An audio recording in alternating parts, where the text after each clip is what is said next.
Don't you dare come to my graduation ceremony. If a plain old lady like you shows up, you'll be the laughing stock of everyone. It- It's my big day, so stay away. It's the words of my daughter, Emily, about becoming the laughingstock of everyone made me dizzy. She clearly doesn't think of me as family. And to her, I am an embarrassment. Hey, old lady, where are you right now? As soon as I pressed the call button, Emily's screeching voice pierced my ears. Her tone was hurried and her anxiety was palpable. She seemed to be in a state of panic. But leaving a silly note like that and thinking you'll get away with it. Where are you? I'm home right now.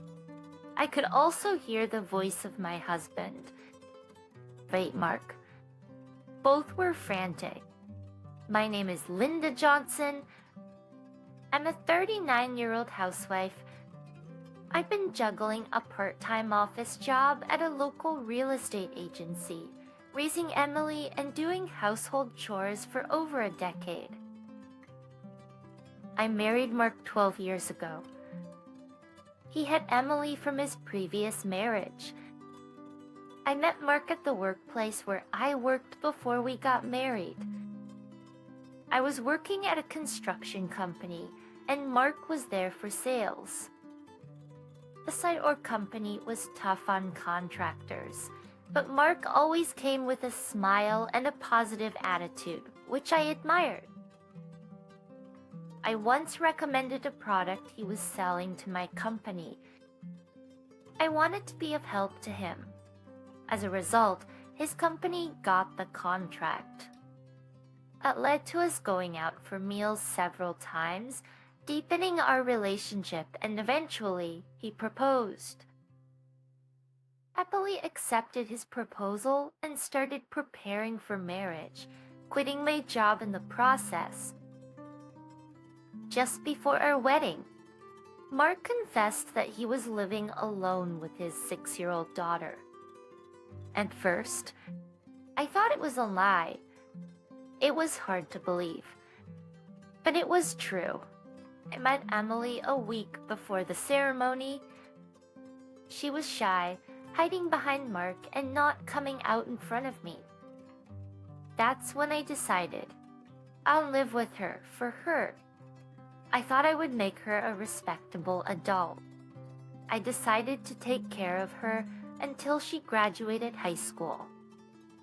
I don't know why, but I couldn't forget her anxious eyes peeking out from under Mark. So, I decided to marry Mark. It was my first marriage, and my family was strongly against it. My father was particularly furious, saying it was nonsensical and that I was being mocked, but I went against my parents' wishes and married Mark. If I had listened to my parents at that time, I might have avoided the hell that was about to begin. It's been 12 years since that marriage. But Emily is now 18 and about to graduate from high school. Normally, it would be a moment of joy. Teacher, a moment of joy. But I couldn't feel happy about it. The thought of making her a respectable adult, which I had when I decided to marry, lingered in my mind. Hey, old lady, where's my t-shirt? Where did you put it? You didn't steal it, did you? Emily began calling me old lady 2 years after we started living together. She used to be kind in the beginning. She gradually got used to me, but then suddenly started treating me rudely and calling me an old lady.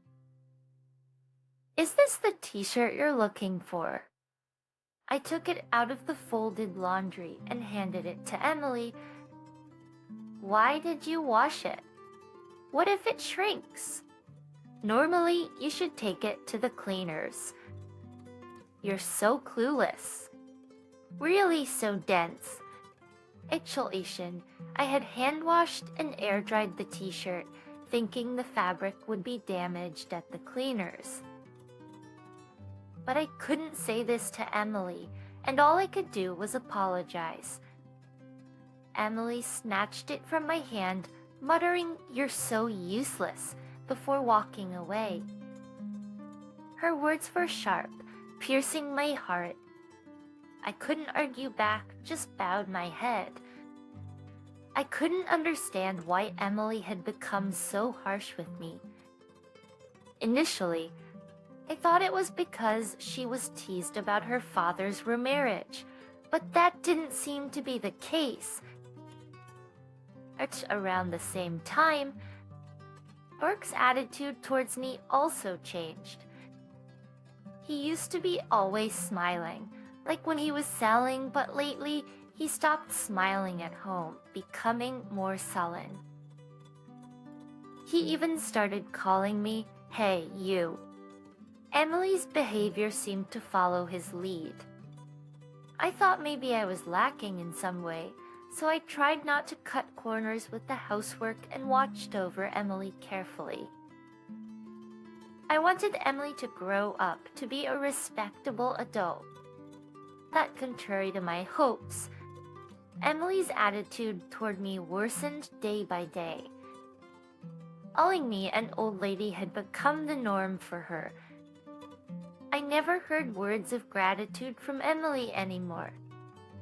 What was strange was that at parent-teacher conferences in elementary school, Emily's behavior was normal, and she wasn't rude at all. Mark talked normally with Emily, its paucity and smiling sometimes. This meant that her terrible behavior was directed only at me. This hurt me even more. Even if I tried to talk to Mark, his attitude was distant, a complete change from before. I had no one to confide in. I continued my life with a heavy, dark weight on my heart. Inside my home, I kept becoming more and more isolated. The extent of my isolation within my own home just kept getting worse. Since middle school, Emily stopped telling me about school, and Mark would attend school events. I was in a state where I had to learn about the schedule for school events from my neighbors. Mark and Emily seemed to get along well, going out together sometimes. I wanted to be treated as a family by Mark and Emily too. I'd always wanted to live happily together. I never imagined it would be this painful to have that wish unfulfilled. And Mark's attitude towards me continued to worsen. Dust is piling up on the stairs. Clean it up. You're a stay-at-home wife, aren't you? The toilet paper is almost out. Are you even cleaning the bathroom? And you're really dense, you know. I frequently received such remarks from Mark. Originally, when we first got married, we both shared household chores. Mark had been doing housework while living with Emily. He was happy at first to share the chores with me. But now, I do all the housework. Mark used to say it was wrong for a stay-at-home wife to do all the housework.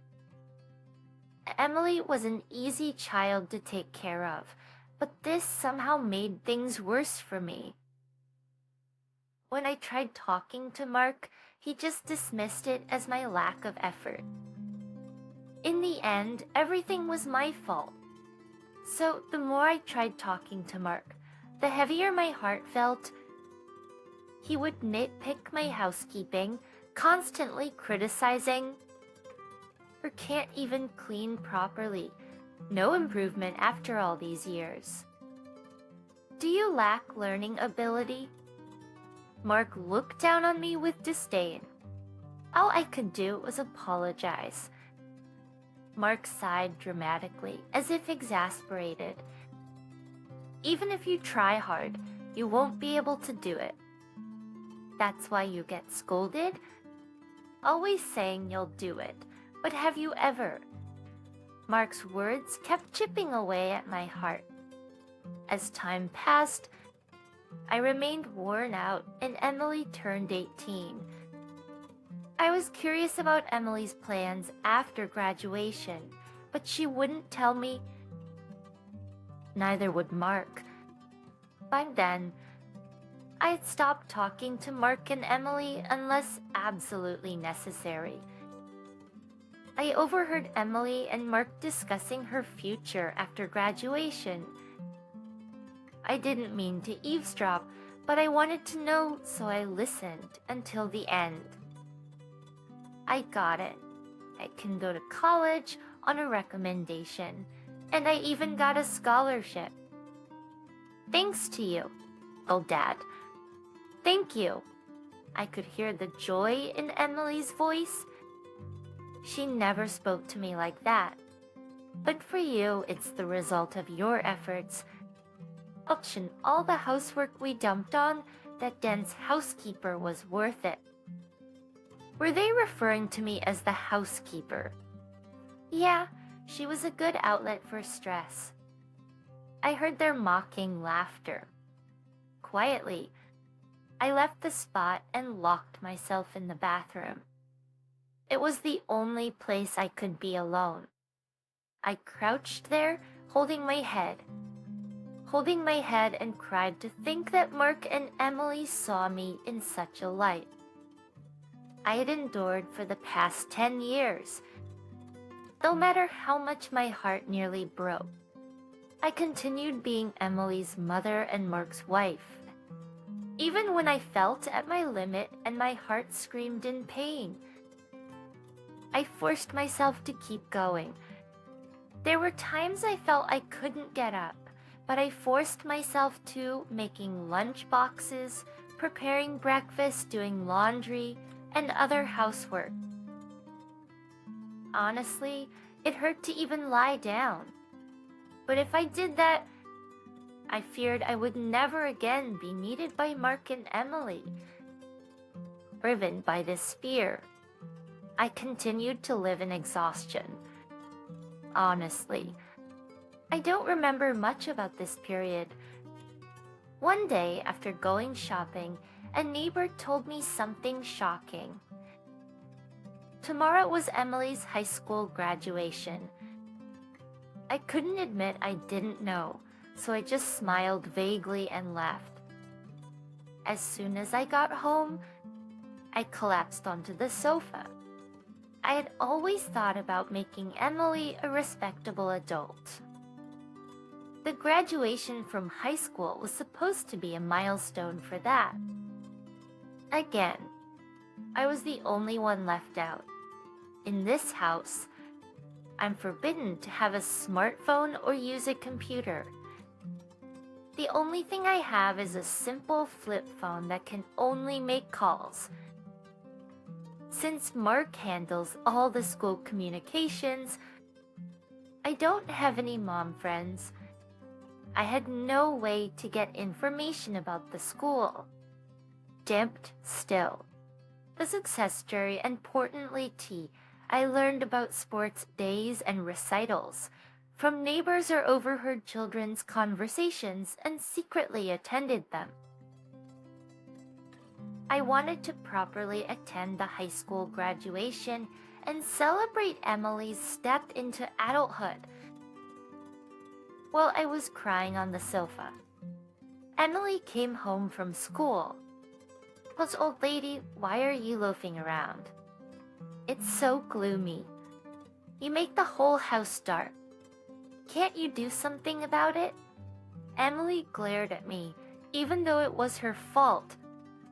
If Emily had told me the date of the graduation, I wouldn't have felt this way. For the first time, I felt anger rising from the depths of my heart. "So the graduation is tomorrow. Seems you didn't tell me about it," I asked with a tone of blame in my voice. Emily looked a bit startled by my confrontational words, but then she sighed dramatically. So what? But you're not going to the graduation anyway, so you don't need to know the date. I reacted to Emily's words with surprise, tilting my head. I never said I wasn't going to the graduation. Don't come, and if a plain old lady like you comes, you'll just be a laughing stock. It's my big day. Absolutely do not come. I felt dizzy at Emily's words about being the laughing stock. Clearly, Emily didn't think of me as family. But to her, I was an embarrassing presence. Just this once. I'd hoped for forgiveness, but it was denied. Her words to not come pierced my heart. I was truly just a nuisance, clearly told so by Emily herself. That night, Mark came home with a suit in a dry cleaner's bag. He had taken his suit to the cleaners himself, without asking me. Of course, he knew about Emily's graduation, but when I saw the suit, or commented, "Right, you didn't hear about it from Emily." He looked at me with a mix of pity and a smirk. Clearly, I was the least needed in this house. His thinking I was part of the family was just my own delusion. At that moment, I realized my heart had reached its limit long ago. So, I decided to end my role as a family member. The next day, Brooke and Emily left together for her high school graduation. I was left behind, and Mark even told me not to bother with dinner as they would eat out. I wasn't invited. The old me would have just silently accepted this treatment. But those days were over. I had decided to leave this house. It was a decision I made last night. As soon as they left, I quickly packed my things, left a note, and left the house. I couldn't be part of Mark and Emily's family anymore. I decided to seek refuge at my parents' house, a 2-hour train ride away. Then, Khmer, I would prepare to sever ties with Mark and Emily. The note I left stated my wish to cut familial ties and live independently, and that further details should be discussed through a lawyer. I hadn't found a lawyer yet, but I knew my father could recommend one. My family home is owned by a wealthy family with extensive land holdings. My father, a well-known figure in the area, owns considerable real estate. Among his contacts, I knew there would be a lawyer. I remembered meeting a lawyer during a New Year's greeting at home. As securial as another task I had to undertake was selling the house where Mark and Emily currently lived. This house was built on land owned by my father, and the construction was funded by him as a wedding gift for me. I've been repaying my father slowly with the money I earned from my real estate job, which was also introduced by him. And the house, including both the building and the land, is owned by my father. Legally, it is registered in his name. At the time, Brooke might have thought the house was a gift and never asked about the ownership. Probably he was afraid of offending my father and losing the gift. Mark was the classic home tyrant, bullish with those he perceived as weaker, but obsequious to those above him. I told my father everything that had happened. As I spoke, tears flowed uncontrollably, and I had to pause several times due to sobbing, but my father listened to the end. I saw tears in his eyes too. The most relieving part was that my father didn't criticize my initial decision. My initial decision to marry Mark. At the end, my father said, "You've been through a lot." Afterward, he made several phone calls, and lawyers and real estate managers came to the house. Everything happened quickly from there. It was decided that the house would be demolished. The demolition was scheduled for a week later. In the note I left, I wrote, "Please leave within a week." My father commented sarcastically, "That's quite kind of you." For me, it was just to avoid any later complaints. But during the week, I consulted with the lawyer about the divorce. I also shared the whole story with my mother, and we cried together. I can't forget the fleeting look of fierce determination on my mother's face. I also discussed my future plans with my father. The priority was to establish a new foundation for my life. It took courage to talk to my parents, and it was painful, but once I did, my heart felt lighter, and for the first time in 10 years. I slept soundly. A full week later, while I was peacefully staying at my parents' house, I received a call on my cell phone. As expected, it was Emily. Honestly, I didn't want to talk to her. Remembering how she had treated me, a black stain spread in my heart. I decided to ignore the call. However, the calls didn't stop, and there were several from Mark as well. They were probably contacting me about the note I left. Or maybe the demolition company had contacted them. For 10 years, I'm Section C's.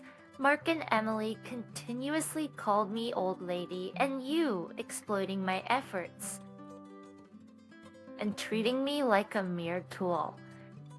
I had endured such inhumane treatment for a long time that the thought of dealing with them again made me shudder. But I couldn't keep running away. Like to move forward, I needed to settle the past. And without confronting them, I wouldn't feel at peace. After the way they treated me, I felt I owed them a proper response. I steeled myself and answered the phone. "Hey, old lady, where are you right now?" The moment I pressed the call button, Emily's screeching voice pierced my ears. Her tone was hurried and laced with panic. It seemed she was in a state of panic. "You think such a ridiculous note? You think you'll be forgiven? Where are you now? Come back home right now." I could hear Mark's voice as well. They both seemed to be in a state of panic. I imagined Emily's reaction when she returned from her graduation ceremony, and to find no old lady to vent her stress on or to serve as a substitute maid. Moreover, there was the note about divorce and leaving the house. Even if it wasn't Emily, anyone would panic. And it happened on the day of her bright graduation ceremony. I couldn't help but let out a faint smile at Emily's frantic state. Who is this, please?" Emily seemed taken aback by my unexpected response and stumbled over her words. I hung up the phone. Afterward, I called the real estate management company to confirm when the demolition would start. It was scheduled for tomorrow as planned, and Mark had already been informed. Excelsior, I requested to postpone the demolition to the day after tomorrow and asked them to inform Mark about the delay. This gave them one more day. Mark would probably come here. That's when I would deliver my final blow to Mark and Emily. I ignored the dozens of calls from them. The next day, around noon, I heard the doorbell ring and the sound of knocking on the door. It must be Mark and Emily. They would have wanted to come earlier, but the journey here could be terribly long due to poor connections. Right, Mark and Emily appeared, panting heavily, evidently having rushed here. I'd arranged beforehand for my parents to stay back in another room, so it seemed like I was the only one at home.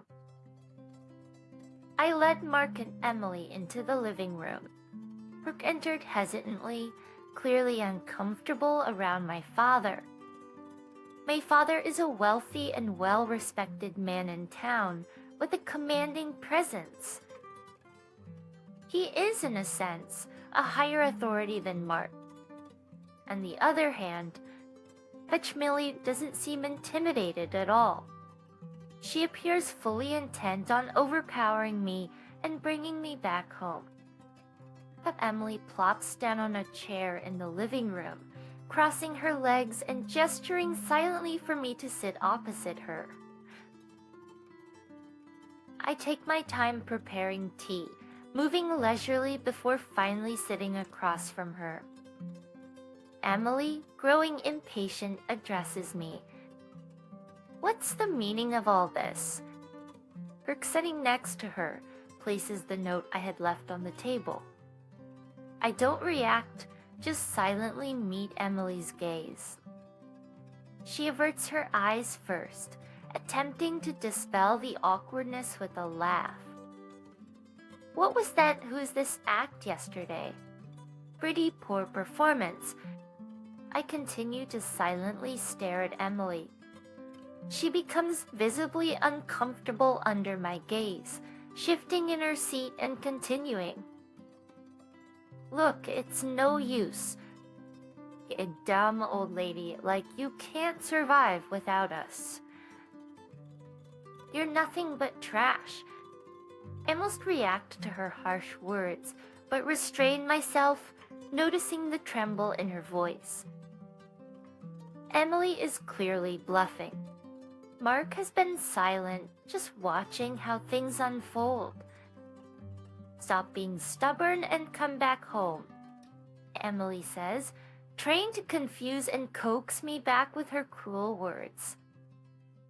As Emily becomes more agitated, I respond more calmly. "I don't have a family, do I?" "Oh, I have parents, but you two are not my family, are you?" Emily, clearly out of her element, raises her voice. "What are you saying? Dad and I are your family, right?" "Right." "Dad?" Emily, feeling at a disadvantage alone, sought support from Mark. Mark looked around nervously, and once he confirmed they were alone, he turned to me with newfound bravado. "That's right. You can't live without us, just like Emily says. So you're coming back." Mark started getting bossy all of a sudden when he noticed my parents were nowhere to be seen. Looking back on it now, what a small-spirited man he is. "Like I said, I have no family," I replied firmly. No matter what Mark and Emily said, I would continue to treat them as strangers. They were not my family. If they were, they wouldn't have treated me like a slave.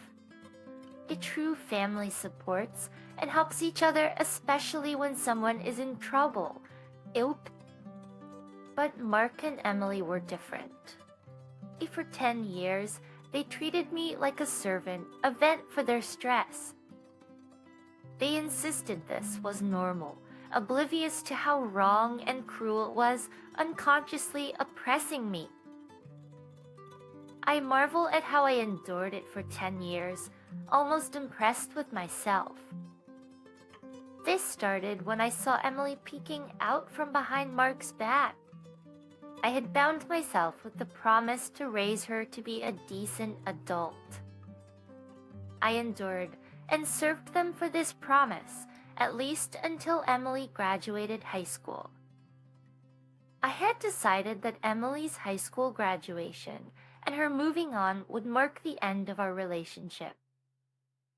I had held a faint hope that if Mark and Emily changed their ways and improved their attitudes towards me by the time of her graduation, I would continue walking with them as a family. But they betrayed my expectations, leading to this situation. Everything was decided the day before the graduation ceremony. So now, I confront them with the appropriate attitude. Mark and Emily are no longer my family. Therefore, I will not treat them as such. Realizing the significance of my treating Mark and Emily as strangers, tentatively altered her approach. We're family, aren't we? Mom, stop this silly act, please. Suddenly, she switched from calling me old lady to Mom, realizing her usual tactics wouldn't work. Mark, swallowing hard, watched Emily and me intently. Even though you're not my birth mother, we've lived together all this time. So please listen to my request. Her previously defiant posture had changed to one more pleading. I have no obligation to respond to requests from someone who isn't family. I replied, maintaining my composure and emotional distance. As tears appeared in Emily's eyes, and she looked at me desperately. Please listen to me. But the note you left, it's not true, right? You can't really be selling the house. It's not serious, right? Because you're part of our family. Emily's use of the term autism made my skin crawl, especially since her main concern seemed to be the house. She was anxious about losing the house. I thought it was true that the house was going to be gone, but her concern seemed misplaced. Thus, in the end, it appeared that as long as she had a place to live, it didn't matter whether I was there or not. But no matter how much Emily pleaded, my feelings remained unchanged. She lowered her face, apparently crying. This is some kind of joke, right? You can't be serious with this attitude, Mark said, seemingly upset by Emily's tears, and turned his anger towards me.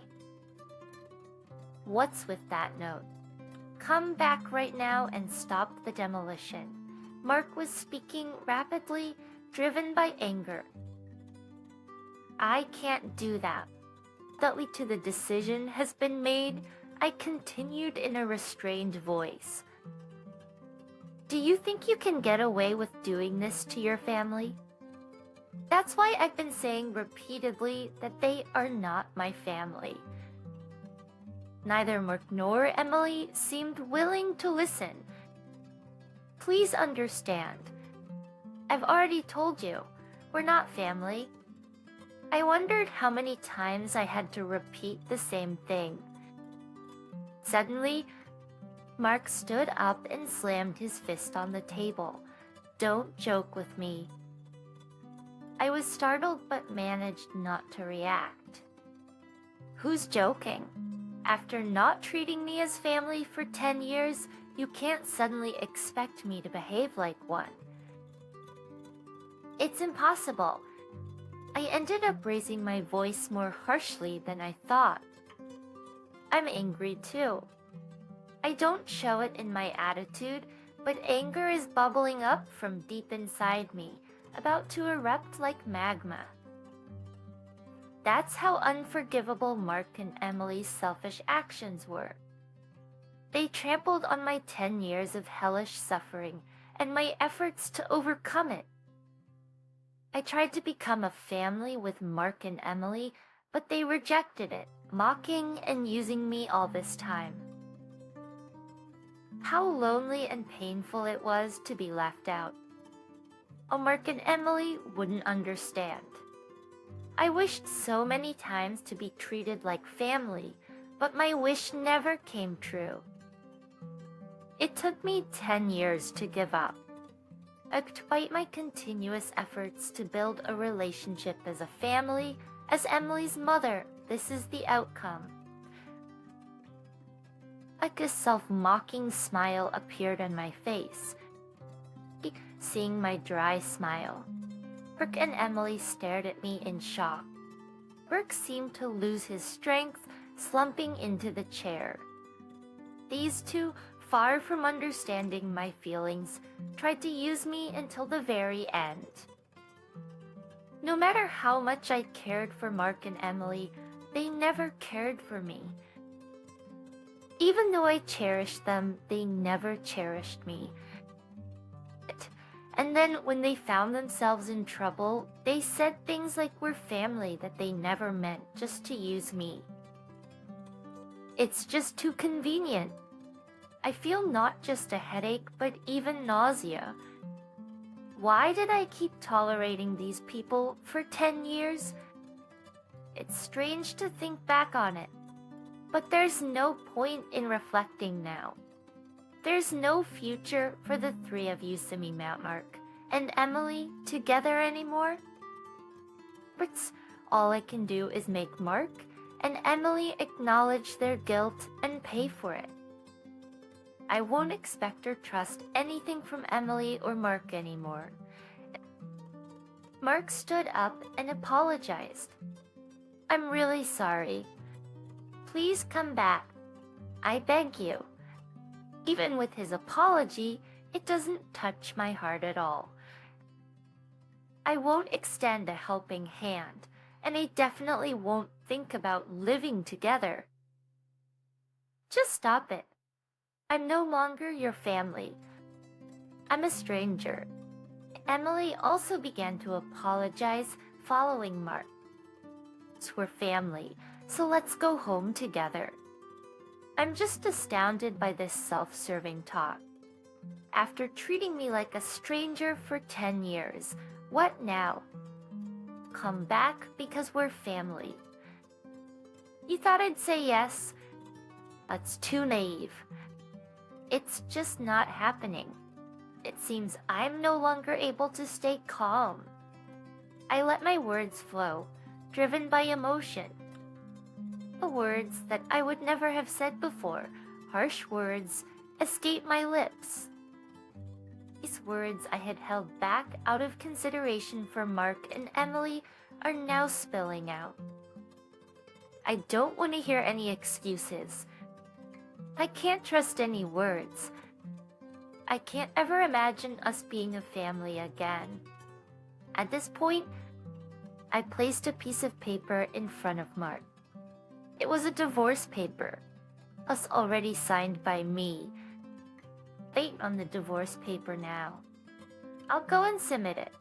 Write it here. Mark was shaking his head from side to side. Then he showed me a smile. Think it over, will you? I was astounded by Mark's lack of grace in handling the situation. Such a small-minded man. I have always misunderstood Mark's ingratiating smile. But the smile he showed when we first met was a sleazy expression of sizing someone up. I mistook it for the smile of a kind person. It still makes me angry thinking about it. I stood up and called my parents from the back. My parents appeared in the living room. Mark's mouth was agape, as if his jaw had fallen off. Oh, my father glared sharply at Mark. My mother also had a stern look on her face. Mark shrunk back just from their gaze. I'm sorry. I'm sorry for the trouble caused by Linda's misdeed. I thought I heard it wrong. What misdeed of mine? Is Mark still trying to shirk responsibility? My father's eyebrows twitched, but he remained silent. Linda, no. The M's Linda left the house on her own. I was just trying to persuade her to come back. Right. Emily? Mark was prompting Emily to agree with his nonsense. Linda's misdeed was don't be ridiculous. Fancy comedy running my father's loud voice echoed throughout the house. The windows rattled. Mark and Emily gasped and held their breath. My father stood in front of Mark, bent down to meet his gaze. How could you interpret Linda's actions as selfish? You only think about yourself. You're such a small man. Then my father turned to Emily. It seems you've done some terrible things too, going along with this man. What did you think of Linda? Fools. Lexi once again. My father's loud voice echoed through the house. Emily was trembling, perhaps terrified. My father stood up, glaring at the two of them in a commanding stance. Emily, you've been causing problems at school too.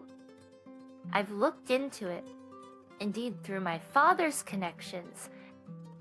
I had a detective agency investigate Emily. It turned out she had been forcefully taking money from a girl at school. The victim was too scared to confide in anyone, but my father had arranged to prepare a criminal complaint.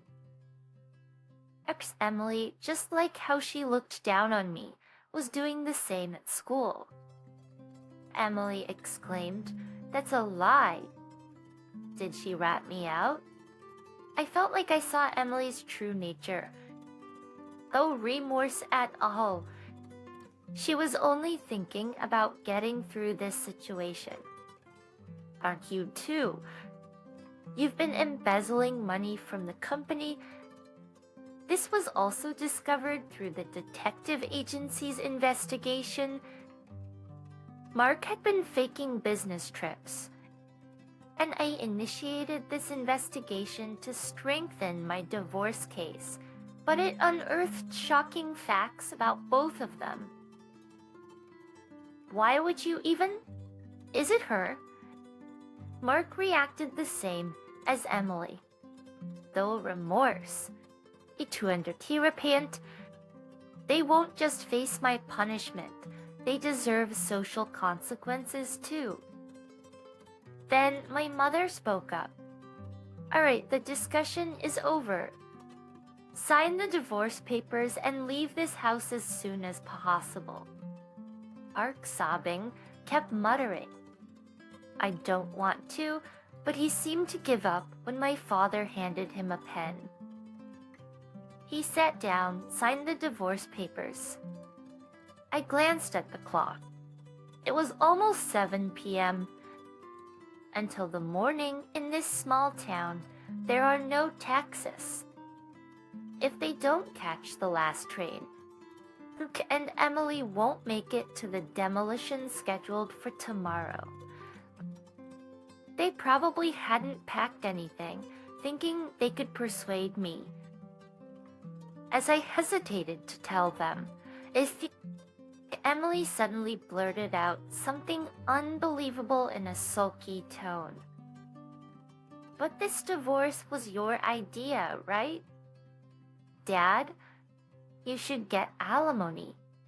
Emily, having been exposed, seemed to become defiant. Oh, my parents looked shocked. That's impossible.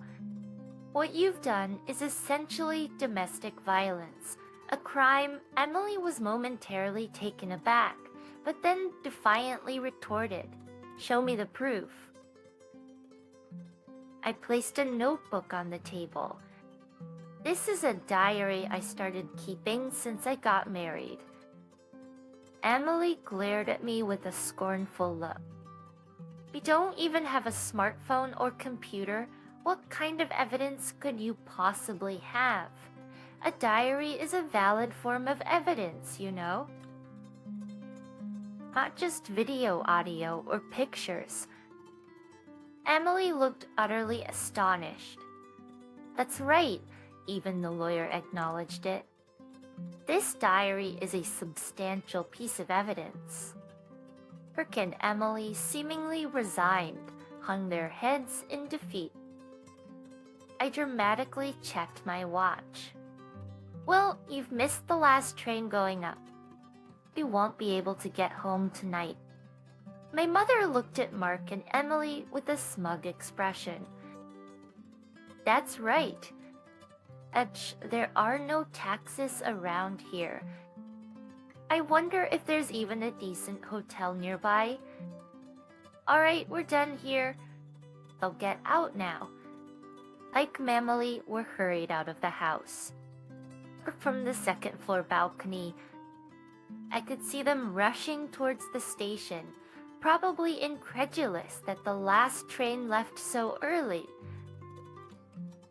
Clutching their flustered figures, I felt the weight in my heart starting to lift. Some loose ends remained, but I felt a sense of closure. Mark and Emily, having missed the last train, couldn't find a taxi and ended up walking for about an hour to find a hotel. At Tate, when they got home the next day, demolition was already underway, but they managed to salvage only their clothes. But says count any notes to them. I had temporarily stored the furniture, appliances, and my belongings in a warehouse. Later, I received a report from my lawyer that divorce, including the alimony claim, was finalized. Brooke, initially reluctant to pay, complied after pressure was applied to his company. According to the detective agency, Mark was fired for embezzlement, and Emily's scandal led to her expulsion from high school, not to mention ruining her chances for college. Mark, now jobless, could only afford to rent an old, small apartment far from the station. At Tuvir, he lives with Emily. Emily, who dropped out of high school, blames everything on Mark, and he constantly criticizes her, leading to endless arguments, as reported by the detective agency. I quit my part-time job at the real estate agency and was considering my next move when my father suggested I help with the family business. I took a job at his resort property management company. Living in a resort area is a big change from city life, but being surrounded by nature has been a refreshing change. I also got a dog, so I don't feel lonely living alone. For now, this dog is all the family I need. I plan to live a peaceful life, just me and my dog.